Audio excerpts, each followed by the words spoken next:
Hello YouTube, it is jgonascar.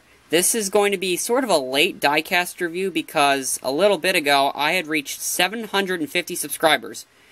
Although right now I'm at 762 subscribers, I have not had too much time to do a diecast review until now.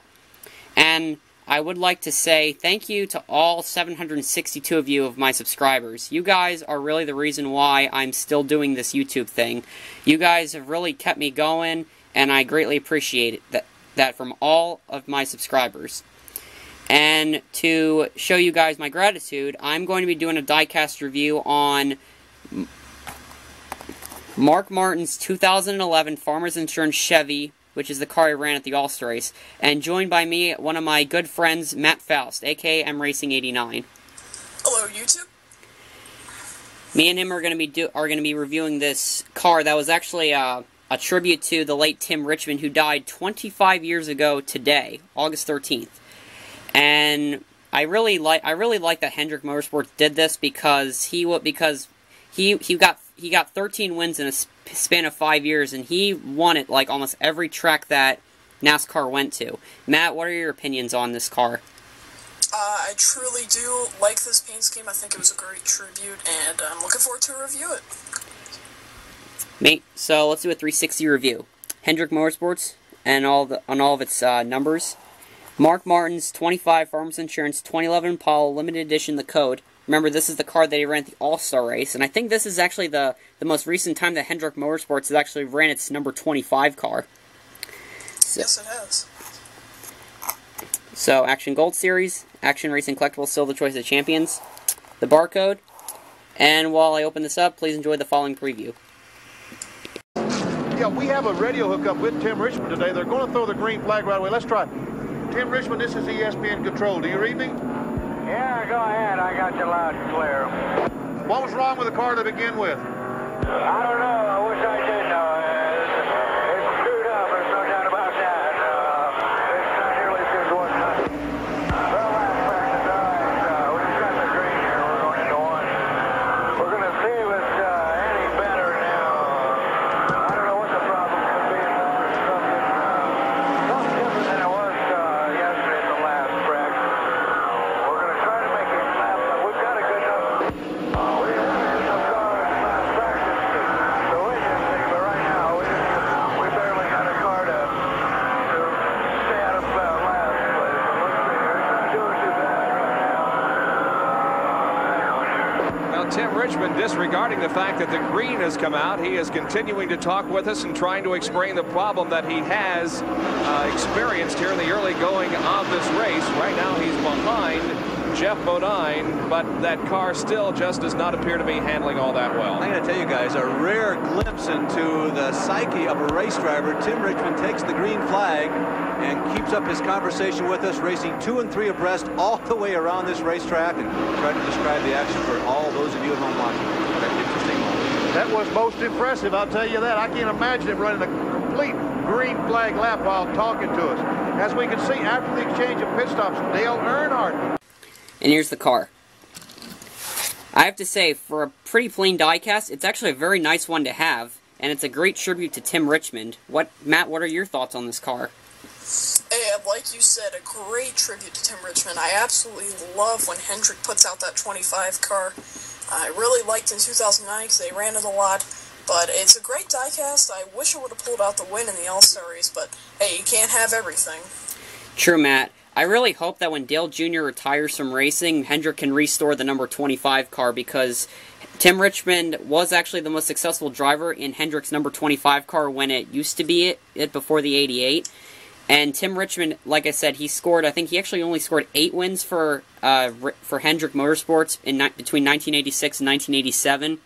And if Tim Richmond actually kept going, if he hadn't passed away from AIDS 25 years ago, he most likely would have been a champion, and him and Jeff Gordon probably would have been teammates.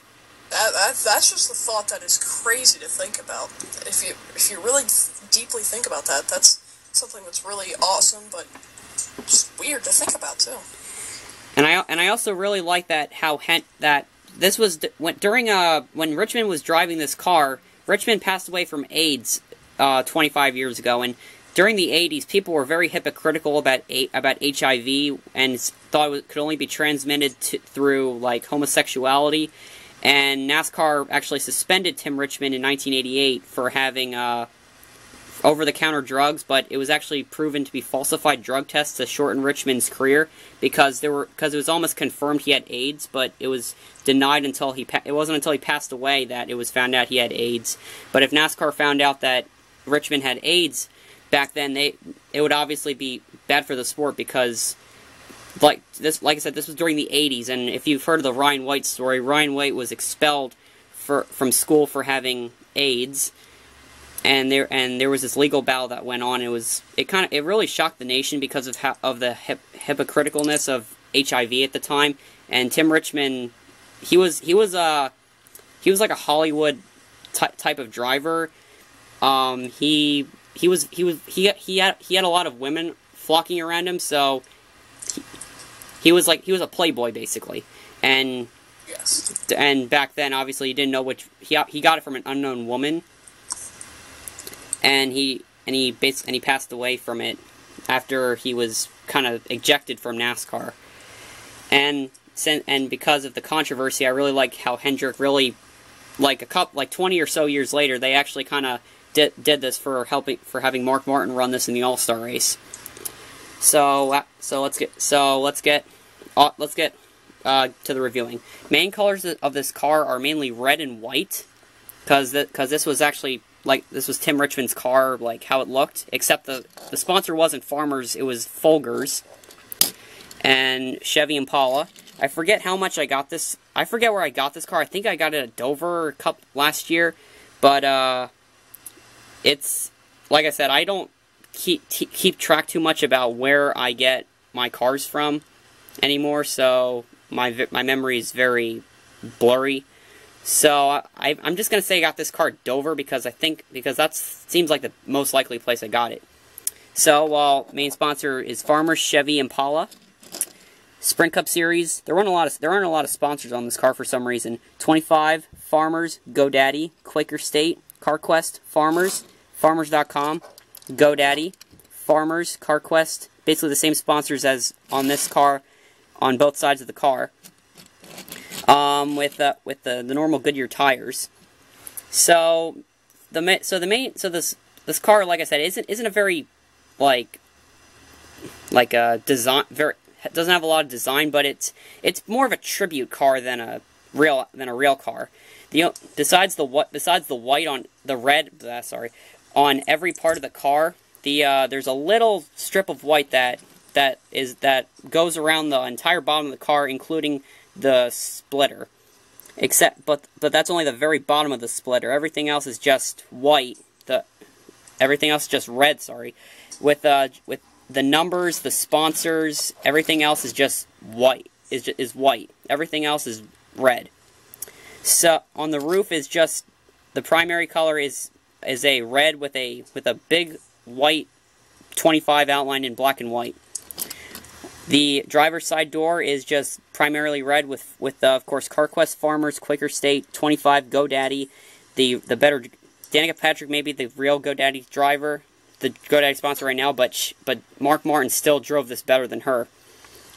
Haha.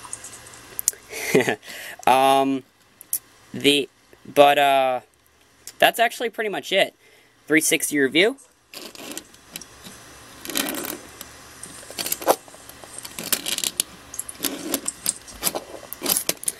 And before I give this car rating, I give it 10 out of 10 because it's a tribute car. And Tim Richmond's actually one of my favorite NASCAR Fallen Stars. Matt, what are your thoughts on the design of this car and its history kind of behind it? Like I said, it is fantastic that they brought this car. I'm so happy that they did this, and it's truly amazing that Hendrick Motorsports will have the capability to make that car. Well, not the capability, but it's awesome that they took the time to make this tribute car. You're very right, Matt. And that's actually pretty much it for this Diecast review. Thank you, and thank you guys for supporting me, and all 762 of you of my subscribers as of now. Just give yourself a pat on the back because you guys are really the people who inspire me. Give myself a pat on the back. Matt, do you have any last words before this video ends? I'm kind of shy on camera, so you can take it from here. Well, pretty much. Rest in peace, Tim Richmond. I really hope you can get into the NASCAR Hall of Fame soon, but I hope that isn't going to be like Shoeless Joe Jackson getting into the Baseball Hall of Fame. But Tim Richmond, you really were you actually were Hendrick's golden boy before Jeff Gordon. But it's crazy to think that, but it was. He was. Yep. So that's pretty much it. Comment, rate, subscribe, and see you guys in the future.